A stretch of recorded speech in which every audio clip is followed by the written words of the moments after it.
मैं गर्मी की छुट्टियों के बाद जब मायके से ससुराल पहुंची तो पति दरवाजे पर स्वागत के लिए खड़े थे।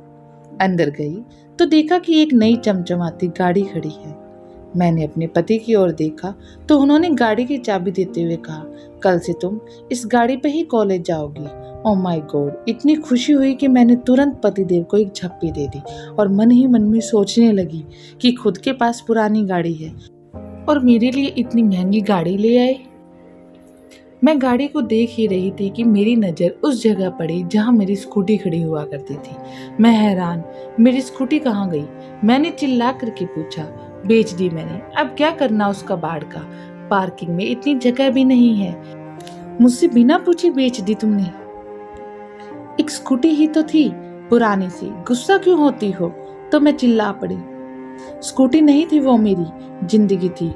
मेरे पापा की इकलौती निशानी थी मेरे पास वो। मैं तुम्हारे तोहफे का सम्मान करती हूँ, लेकिन उस स्कूटी के बिना नहीं। मुझे नहीं चाहिए तुम्हारी गाड़ी। तुमने मेरी सबसे प्यारी चीज बेच दी, वो भी मुझसे बिना पूछे। मैं रो पड़ी। शोर सुनकर मेरी सास बाहर आई। उन्होंने मेरे सर पर हाथ फेरा और बोली, रो मत बेटा, मैंने तो इसे पहले ही बोला था, एक बार बहू से पूछ ले, लेकिन ये किसी की सुनता ही कहाँ है। अब तू खड़ा खड़ा देख क्या रहा है? जाकर स्कूटी लेके आ वापस। पतिदेव आए मेरे पास और बोले, सॉरी यार, मुझे नहीं पता था वो स्कूटी तुम्हारे दिल के इतना करीब है। मैंने तो उसे कबाड़ी को बेचा, वो भी सिर्फ 5,000 में। मैंने सोचा गाड़ी मिलने के बाद उसका क्या करोगी? तुम्हें खुशी देनी चाहिए थी, आंसू नहीं। अभी जाकर लाता हूँ। फिर वो चले गए और मैं मेरे कमरे में आकर बैठ गई, एकदम उदास थी। पति का भी क्या दोष था, लेकिन अचानक स्कूटी न देखकर मैं भावुक हो गई। होती भी कैसे नहीं, वो स्कूटी नहीं, औकात थी मेरे पापा की। जब मैं कॉलेज में थी तब मेरी एक सहेली नई स्कूटी लेकर आई थी। सभी सहेलियां उसे बधाई दे रही थी। तब मैंने उससे पूछ लिया, कितने की है? उसने जो उत्तर दिया, उसने तो मेरी जान निकाल ली थी।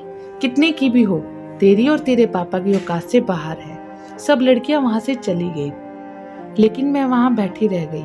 मुझे कभी ये पता ही नहीं था कि वो मुझे अपने से अलग गरीब समझती थी। घर आई तो माँ से अपनी उदासी छुपा नहीं पाई और माँ से लिपटकर रोने लगी। तब माँ ने बस इतना कहा, ऐसी लड़कियों से दूर रह, पढ़ाई पर ध्यान दे। रात को जब पापा घर आए तो मैंने उनसे पूछ ही लिया, पापा हम गरीब हैं क्या? तब पापा ने सर पर हाथ फेरते हुए कहा, हम गरीब नहीं हैं बिटिया, बस जरा सा हमारा वक्त गरीब चल रहा है। अगले दिन मैं कॉलेज नहीं गई, ना जाने क्यों। अगले दिन शाम को पापा जल्दी घर आए और जो वो लाए वो इतनी बड़ी खुशी थी जो मैं शब्दों में बयान नहीं कर सकती थी। एक प्यारी सी स्कूटी, एक सफ़ेद परी सी थी वो, मेरे सपनों की उड़ान। सच कहूँ तो मुझे उस रात नींद नहीं आई। ना जाने मैंने पापा को कितनी बार थैंक यू बोला, याद नहीं है। पैसे कहाँ से आए ये भी नहीं सोच सकी ज़्यादा खुशी में।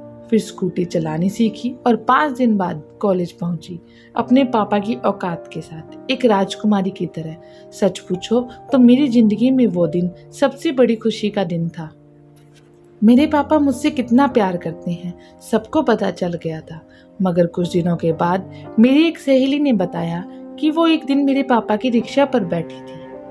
तब मैंने कहा, नहीं, तुम किसी और की रिक्शा पर बैठी होगी। मेरे पापा का तो अपना एक टेम्पो है। मगर मैं मन ही मन सोच रही थी, कहीं पापा ने मेरी स्कूटी के लिए अपना टेम्पो तो नहीं बेच दिया। शाम को पापा घर आए तो मैं दौड़कर उनसे लिपट गई। पापा आपने ऐसा क्यों किया? बस इतना ही मुंह से निकला, रोना जो आ गया था। तू मेरा गुरूर है बिटिया, तेरी आंख में आंसू देखूं तो मैं कैसा बाप। चिंता ना कर, बेचा नहीं है, गिरवी रखा था, इसी महीने छुड़ा लूंगा। आप दुनिया के बेस्ट पापा हो, बेस्ट से भी बेस्ट। मैंने स्कूटी मांगी कब थी, क्यों किया आपने ऐसा? इतने महीने से पैरों से सवारियां ढोई आपने, पापा कितनी तकलीफ झेली आपने मेरे लिए। मैं पागल कुछ समझ नहीं पाई और मैं रोने लगी।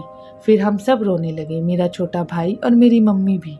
वो स्कूटी नहीं थी मेरे लिए, मेरे पापा के खून से सींचा हुआ उड़न खटोला था मेरा, और उसे किसी कबाड़ी को बेच दिया। दुख तो होगा ही। अचानक एक जानी पहचानी आवाज़ मेरे कानों में पड़ी, फट फट फट। मेरा उड़न खटोला मेरे पतिदेव लेकर आ रहे थे। मैंने स्कूटी को अच्छे से पोंछा, उसे प्यार किया उसमें से पापा के खून पसीने की खुशबू आ रही थी। बहुत अच्छे से उसके कवर लगाया और पतिदेव के साथ अंदर चली गई। पतिदेव ने कहा, मुझे माफ कर दो, मुझे नहीं पता था ये तुम्हारे लिए इतनी इम्पोर्टेंट है। मेरी वजह से तुम्हारी आंखों में आंसू आ गया।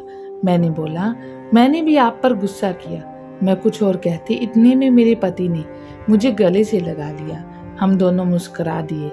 माँ बाप अपने बच्चों के लिए बहुत कुछ करते हैं। हमें अपनी माँ बाप की मेहनत को जिम्मेदारी का नाम नहीं देना चाहिए। माँ बाप का सम्मान करना चाहिए। दोस्तों, कहानी अच्छी लगी हो तो वीडियो को लाइक और चैनल को सब्सक्राइब जरूर कर ले। धन्यवाद।